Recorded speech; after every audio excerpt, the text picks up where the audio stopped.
Alan Watts called Wu Wei not forcing. He spent decades translating Taoism for the West, and that phrase became the bridge millions of people walked across. It is beautiful, it is clear, and it is almost right. What he missed is the reason most people who try to live Wu Wei end up more exhausted than when they started. Tang Dynasty Chang'an, in the autumn after the imperial examinations. A young woman named Lin Xue has been studying calligraphy under Master Han for 3 years. Her strokes are technically correct. Her teacher has told her, for the 5th time this month, that her work is lifeless. She has been writing since she was a child. Somewhere along the way, she has forgotten what first put the brush in her hand. She asks her teacher why. He sets down his own brush and watches her for a long moment. Then he says, "You are forcing every stroke. The ink does not move with you."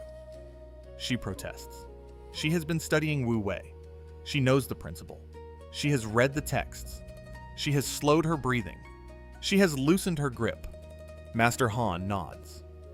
That is exactly what is wrong. Lin Xue does not understand. She stays late that night, rereading the Tao Te Ching by candlelight. For weeks, she works on not forcing. She studies her breath until it is even. She softens her shoulders. She lets the brush rest in her hand instead of gripping it. She watches every stroke for any trace of effort and corrects herself when she finds one. Her brushwork becomes smoother, lighter, more careful in its looseness.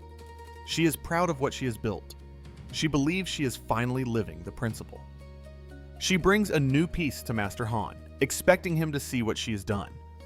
He looks at it. He looks at her. And then he says the sentence that will stay with her for the rest of her life. "Your forcing has become more sophisticated. That is all."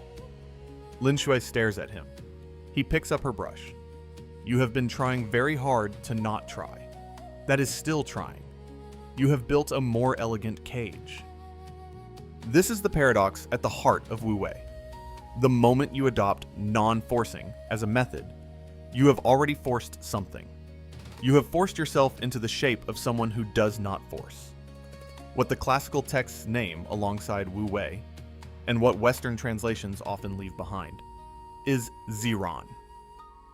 Naturalness arising from the inside, not chosen, not adopted. Wu Wei does not work as a practice.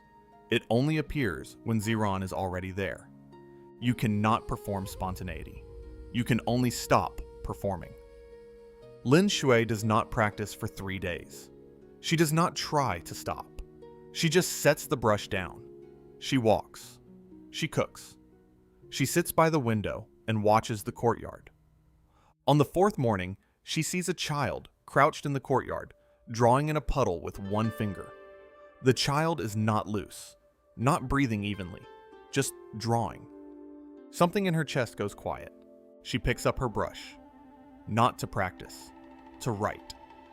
The stroke comes out the way river water moves around a stone, without watching itself, without correcting itself, without trying. Months pass.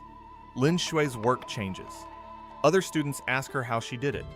She tells them she stopped trying to do Wu Wei. They think she is being mysterious. She is not.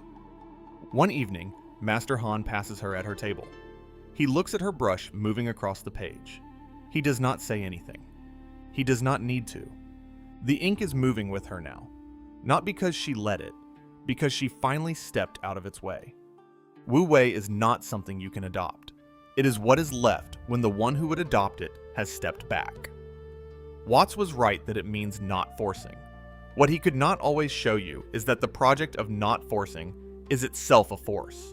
Have you ever caught yourself trying to do something effortlessly? Tell me what it was in the comments. Thank you for watching. Somewhere in Chang'an, a brush is moving across paper. No one is watching it. No one is correcting it. The ink is going where it goes.